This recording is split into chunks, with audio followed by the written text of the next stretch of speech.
आपल्या छत्रपती शिवाजी महाराजांच्या 12 किल्ल्यांना युनेस्कोने जागतिक वारसा म्हणून घोषित केलंय। पण त्या 12 किल्ल्यांमध्ये आता बदल काय होणार तर पॅरिसमध्ये झालेल्या वर्ल्ड हेरिटेज कमिटी सेशनमध्ये आपल्या रायगड, राजगड, प्रतापगड, पन्हाळा, शिवनेरी, लोहगड, साल्हेर, सिंधुदुर्ग, विजयदुर्ग, सुवर्णदुर्ग, कान्हेरी या 12 किल्ल्यांना युनेस्कोने जागतिक वारसा म्हणून घोषित केलंय। आणि ज्यांच्यामुळे हे शक्य झालंय ते म्हणजे भारतीय डेलिगेशनला लीड करणारे विजय शर्मा यांनी आभार मानण्यासाठी जे शब्द उच्चारलेत ते ऐकून अक्षरशः अंगावर काटा येत आहे।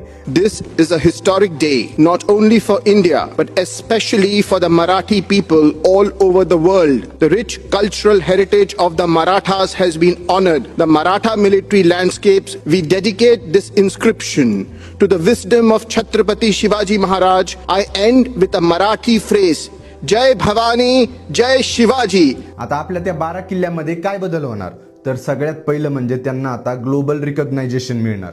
म्हणजे ते फक्त महाराष्ट्रातील लोकांसाठी किंवा भारतीय लोकांसाठी महत्त्वाचे किल्ले असणार नाहीत तर संपूर्ण ह्युमॅनिटीसाठी, संपूर्ण मानव प्रजातीसाठी ते किल्ले आता महत्त्वाचे झालेत। त्यामुळे प्रोटेक्ट, कॉन्झर्व, मॅनेज या गोष्टींसाठी आपल्या सरकारला युनेस्कोमधील संपूर्ण देश मदत करतील आणि त्यामध्ये मग फंडिंग सुद्धा आलं किंवा किल्ल्यांचे रिस्टोरेशन, इन्फ्रास्ट्रक्चर इम्प्रूव्हमेंट करण्यासाठी एक्सपर्ट सुद्धा प्रोव्हाइड केले जातील। आणि सगळ्यात महत्त्वाचं म्हणजे या किल्ल्यांच्या पर्यटनासाठी खूप मोठा बूस्ट मिळेल आणि जगातून लोक हे किल्ले पाहण्यासाठी येतील। त्यामुळे आपल्या सरकारची सुद्धा जबाबदारी यामुळे वाढणार आहे। जसं की या किल्ल्यांचे संवर्धन आपल्याला आता करावेच लागणार आहे कारण युनेस्कोला वेळोवेळी हे रिपोर्ट सादर करावे लागतात, त्यामुळे ते मस्ट आहे। आणि सगळ्यात महत्त्वाचं म्हणजे आपण सुद्धा या किंवा कोणत्याही किल्ल्यावर गेलो तरी स्वच्छता पाळा, तिथे कुठेही नाव वगैरे लिहू नका, कोणत्याही गोष्टी मुद्दामून पाडू नका। आणि माहिती आपण या गोष्टीत अग्रेसर आहोत आणि यावर मी एक व्हिडिओ सुद्धा बनवला जो आपल्या यूट्यूब चॅनलवर आहे, तो तुम्ही पाहू शकता। इकडे खाली लिंक आहे त्याची किंवा माझ्या प्रोफाईलमध्ये किंवा स्टोरीला सुद्धा लिंक आहे,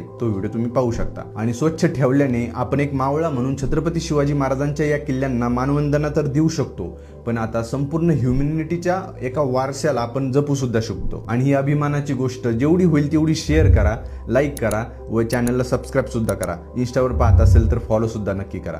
चला भेटूयात पुढील व्हिडिओमध्ये। धन्यवाद।